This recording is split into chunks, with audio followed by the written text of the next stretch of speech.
Intinya, lu nggak perlu panik itu. Selama mendapatkan metode yang tepat. Buktinya gue hidup kayak orang biasa aja udah, ya kan? Lucu sih sebenarnya. Jadi disleksia itu apa? Disleksia itu adalah kondisi gangguan fonologi ya teman-teman. Simpelnya kayak gini. Jadi cara otak orang disleksia dan otak manusia normal itu bekerja berbeda. Bedanya di mana sederhananya kalau manusia normal atau kondisi normal, otak itu bekerjanya kan runut gitu. Ketika dia baca tulisan ya udah runut aja. Tapi kalau penderita disleksik itu biasanya misal-misal nih. Ya kan? Kiri kanan kita cuma dapat main idenya, terus kata yang lain, dan kita harus mengalami proses kedua, yaitu bagaimana kata itu bisa tersusun dengan benar. Ya, lu bayangin capek ya mikir.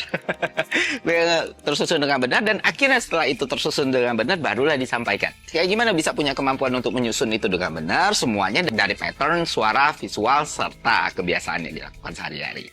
Nah, metode belajar yang untuk penderita disleksik itu bisa sangat berbeda-beda. Silakan kalian tanya ke ahlinya atau gunakan teknologi. Kalau kalian mau analogi yang lebih simpel untuk pecinta Naruto, misalnya lu tahu kan Kabuto atau lawan Tsunade. Kabuto kena jutsunya Tsunade. Jadi ketika dia gerakin tangan kiri, yang gerak kaki kanan gitu kan ya, orang disleksia hidup gitu, jadi harus dibiasakan, dan akhirnya kan Kabuto butuh waktu sebentar dan dia bisa bergerak normal lagi karena dia menyesuaikan. Nah, seperti itulah intinya.